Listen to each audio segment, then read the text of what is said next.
Allow me to introduce myself. I am the last sane sports fan. I am a genius by trade. I just knew too much. Does that make me crazy? Does that make me crazy? Does that make me crazy? Possibly. Hello, everyone, and welcome once again to The View from the Midwest. Hopefully everybody out there is having a nice Friday as we head towards the weekend. I apologize that I didn't do an episode yesterday. It was kind of a busy day, a lot of stuff going on. I was trying to get ready for the Blues game, which I ended up attending, and that didn't go so well. And unfortunately, that is going to lead into somewhat of what we're going to talk about today.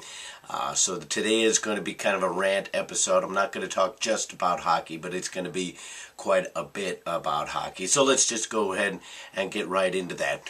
I'm tired of professional athletes not showing up to play.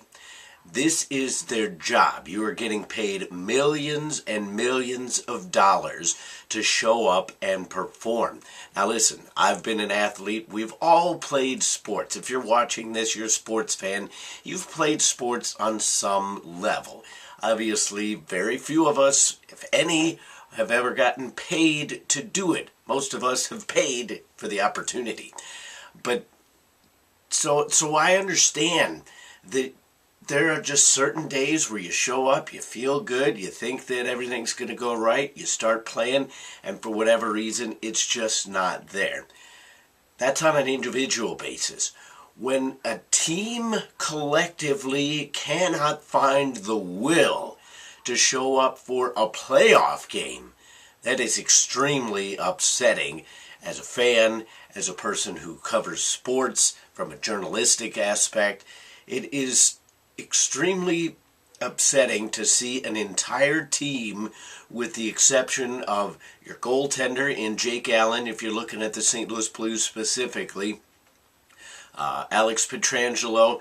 I didn't think he played all that great defensively, but he was solid offensively. He was probably the St. Louis Blues' best offensive weapon, and he's a defenseman.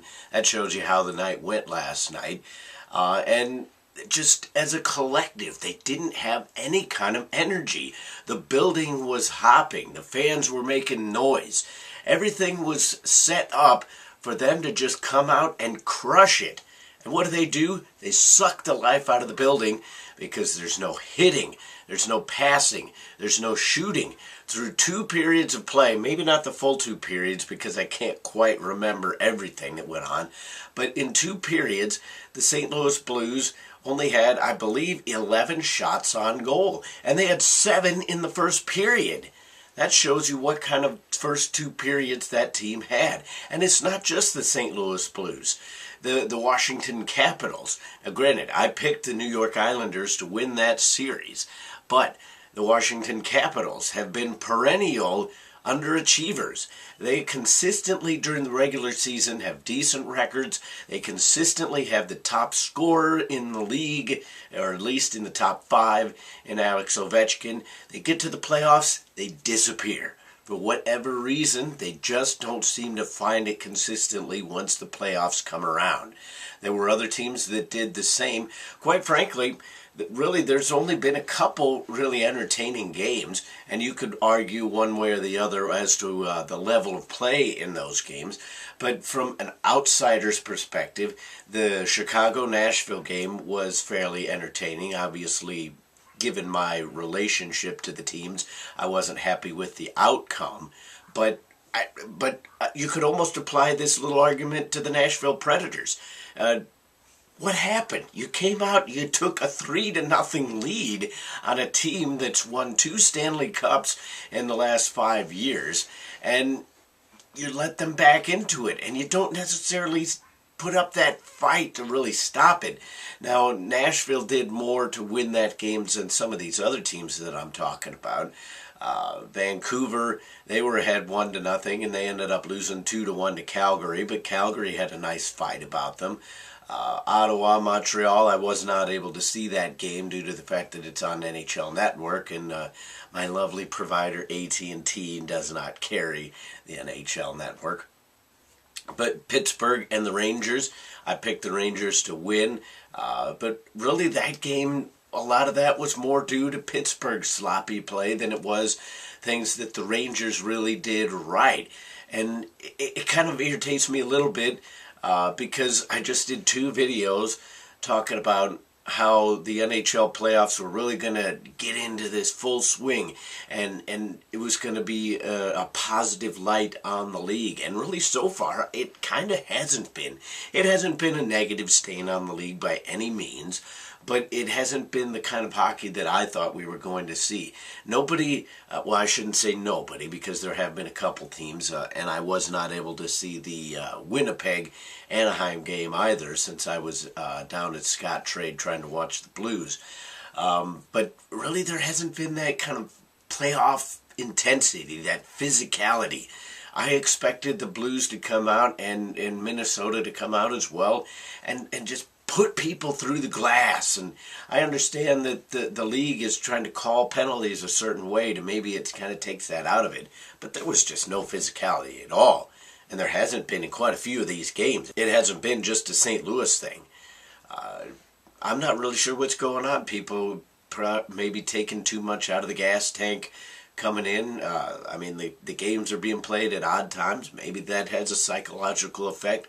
But it isn't just a hockey thing either. I rant about hockey because that's what's in my consciousness right now. But it happens all over the place. And again, I understand, as an individual, there are just days when you show up at the office and it's just not going to be there. You can't be a top physical form every single day of your life. But when it's a collective effort and it just spreads throughout all the players on the team, that's when it becomes a little not understandable. Flipping over to baseball real quick, Kris Bryant of the Chicago Cubs is about to be called up from the minors. Hey, I called this one. And it's not as though I had any inside information on this, but that was kind of the general consensus. He was going to get called up in April.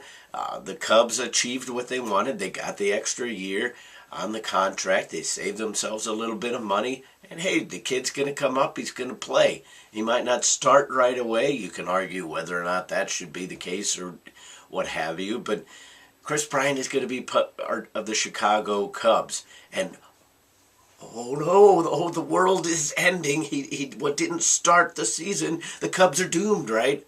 The Cubs are tied with the St. Louis Cardinals for first place in the National League Central at 5-3 right now. And this kid could come in, he could lead them to a Central Division championship, he could do nothing. We don't really know. It was all a bunch of hype about nothing, mainly started by Scott Boras because he thinks that it is some sort of travesty that his client was not paid major league money right off the bat and will not have an opportunity until 2021 to become a free agent. Get over it. The Chicago Cubs are no worse off now than they would have been if Kris Bryant had been on the lineup from day one. They have done themselves a service as a team, and ultimately it worked out. Sorry for the rant today. Obviously, just kind of had to get a lot of that out. I tried to keep it a little bit professional, but hey, these things kind of happen. As you can tell, my voice might sound a little bit lower. A lot of yelling going on. It just was not a fun night last night. It was, but it wasn't. And those of you who are really passionate about your teams know what I'm talking about.